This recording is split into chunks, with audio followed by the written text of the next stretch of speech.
Bonjour à tous et bienvenue dans ce nouvel épisode de podcast. Alors aujourd'hui je vais vous parler de l'ennui. J'ai très souvent des clients qui viennent me voir un peu défoutus parce qu'ils observent que dans leur parcours professionnel, après 2 ou 3 ans sur une mission, ils s'ennuient. Ils voient que la première année est challengeante, stimulante, ils apprennent beaucoup de choses, ils ont des nouveaux interlocuteurs, des nouveaux challenges. Et au bout de 2 ans, ils commencent à voir se pointer l'ennui et la troisième année est souvent salutaire et ils ont envie de faire autre chose. Et ils me rapportent ça souvent comme un gros problème. Alors c'est de ça dont je voudrais traiter. Et pour démarrer, je vais commencer par vous parler d'une petite anecdote qui s'est passée hier dans la voiture. J'étais avec mes 2 garçons. Je les entendais discuter d'un coureur automobile qui, a priori, je ne le connais pas, je ne m'intéresse pas à ce sujet-là, mais qui est au sommet de sa réussite, qui gagne des milliers, des millions d'euros, je ne sais pas exactement, pour faire un job qui est de conduire des voitures automobiles dans un univers qui les fait rêver. En tout cas, mes garçons rêvent de cet univers. Et a priori, ce coureur automobile écrivait quelqu'un de très arrogant et il ne comprenait pas. Il disait, mais c'est fou, quoi. Le mec, il est payé pour faire un sport que plein d'hommes, peut-être des femmes, mais je pense plus des hommes aujourd'hui, on rêve de faire, d'exercer. Il est au sommet de sa réussite et ben voilà, il veut arrêter. Il ne comprenait pas et il le regardait avec beaucoup de critiques. Ce week-end, je discutais également avec un proche, un très proche, qui s'est reconverti il y a 2 ans dans la vidéo et qui, durant ces 2 années, a beaucoup travaillé. En plus, il a beaucoup de talent. Et aujourd'hui, je pense qu'il a atteint l'objectif qu'il souhaitait atteindre il y a 2 ans. Il est reconnu dans la profession, il a de plus en plus de contrats, il vit parfaitement de son activité. Et il me disait un peu défoutu que, à nouveau, il s'ennuie, qu'il a envie d'autre chose. Il voit se pointer l'ennui, de la lassitude. Certains projets l'enthousiasment plus trop. Et il me parlait de ça avec un petit peu de tristesse. Dernier exemple, celui de mon papa, qui également, dans toute mon enfance, m'a évoqué ce trait de personnalité comme d'un vrai fardeau. Il a changé plusieurs fois de métier. Je pense il est resté aussi assez longtemps parfois dans certains métiers en se disant qu'il ne peut pas encore une fois changer, quoi. C'est pas possible, il faut qu'il s'adapte, qu'il accepte ça, qu'il y a un côté un peu, je pense, éternel insatisfait, un regard très critique à l'égard de cette trait de personnalité qui a besoin de changement, de renouveau, de challenge, de créativité. Mon papa me disait qu'à chaque fois, les moments les plus enthousiasmants de sa vie, c'était les moments de création, quand il créait un nouveau projet, quand il se lançait dans un nouveau projet. Et après, très vite, il s'ennuie. Et je pense qu'il est resté longtemps dans des jobs qui l'ennuyaient profondément parce que il avait un regard critique sur cet aspect de personnalité. Alors j'ai la sensation que ça représente à peu près un tiers de mes clients qui ont cette caractéristique commune. Donc c'est pas anecdotique. Et en fait, le vrai sujet, à mon sens, c'est de considérer cette caractéristique comme un atout. Ce qu'on a tendance à présenter comme un problème, en réalité, c'est un vrai atout, très apprécié en plus par les entreprises. Ça montre un sens de l'adaptabilité, une capacité à évoluer, un goût et une attirance pour le changement. Et aujourd'hui, dans nos sociétés, ce sont de vrais atouts. Je suis bien placée pour le savoir parce que je fais également partie de ces personnes qui ont besoin de stimulation intellectuelle, de créativité, de challenge, de nouveaux défis.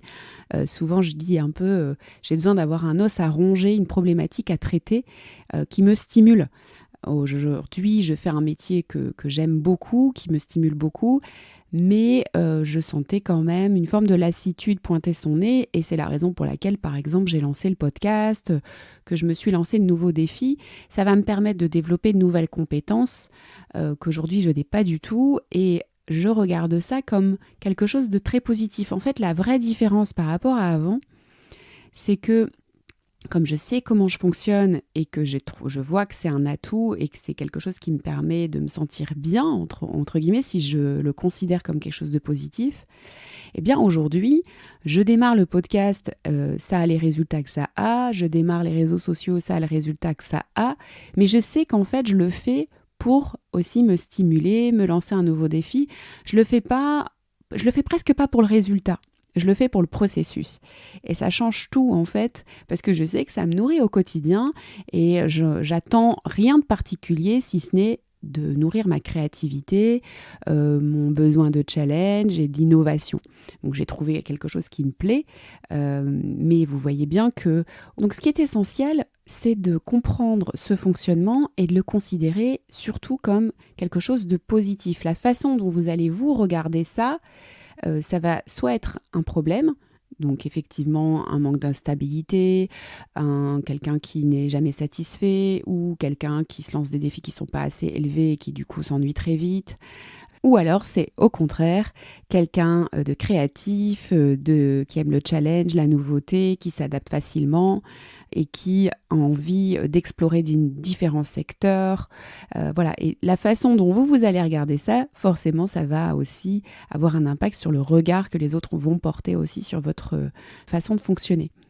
Et donc, ce qu'il faut surtout considérer, c'est que si vous vous reconnaissez dans ces caractéristiques, il va être important de renoncer à l'idée que vous allez trouver un métier qui vous épanouira toute votre vie. Je le vois, il y a vraiment des métiers qui vont être très redondants, alors même s'il y a des choses qui bougent dans nos sociétés, des outils nouveaux, etc., mais il y a quand même des métiers qui vont avoir tendance quand même à se ressembler. Ainsi, si vous vous reconnaissez dans ce descriptif, il va être essentiel d'appréhender votre trajectoire professionnelle comme mouvante. Imaginez trouver un métier qui vous épanouira pendant 30 ans, c'est illusoire. Et c'est malheureusement souvent le cahier des charges, plus ou moins exprimé par mes clients en début d'accompagnement. Ils fantasment un métier qui le comblera toute leur vie. Alors bien évidemment, il y a des fonctions et des responsabilités qui vont être plus stimulantes que d'autres. Par exemple, un chef d'entreprise a par essence une mission très challengeante. Le marché évolue, les produits, les outils aussi. Et par ailleurs, c'est lui qui oriente l'activité. Ainsi, lorsque la frustration pointe son nez, il est aux commandes pour mettre de la nouveauté. Ce qui sera d'ailleurs probablement une clé de succès et de croissance. Dans certaines entreprises, vous pourrez facilement passer d'un projet à un autre, d'une problématique à une autre. Certaines entreprises favorisent la mobilité interne et vous pouvez passer du marketing à l'informatique en passant par le commercial. Et du coup, vous allez pouvoir nourrir régulièrement votre besoin de nouveauté, de challenge, de stimulation intellectuelle. Mais dans certaines entreprises, ce n'est pas du tout le cas. Parfois, on va voir que les années se suivent et se ressemblent. Et donc là, l'ennui va être profond. Donc il n'y a pas forcément que le métier qui va rentrer en considération, mais aussi l'endroit où vous l'exercez ou le type de mission que vous allez avoir à exercer. Donc ce que je souhaite vous passer comme message, c'est de considérer cette trait de personnalité comme un atout. Aujourd'hui, je suis ravie car je sais que c'est ce qui va me permettre d'innover, de me renouveler, d'avancer. Mon papa, malheureusement, n'a jamais vraiment porté ce regard positif sur ce trait de personnalité. Il se considérait comme un éternel insatisfait et c'est certainement aussi le fruit du regard que porte la société sur l'ambition. Alors je vous invite à vous saisir de ce trait de personnalité, embrassez-le, aimez-le, revendiquez-le. Si vous le faites, il vous permettra de voler.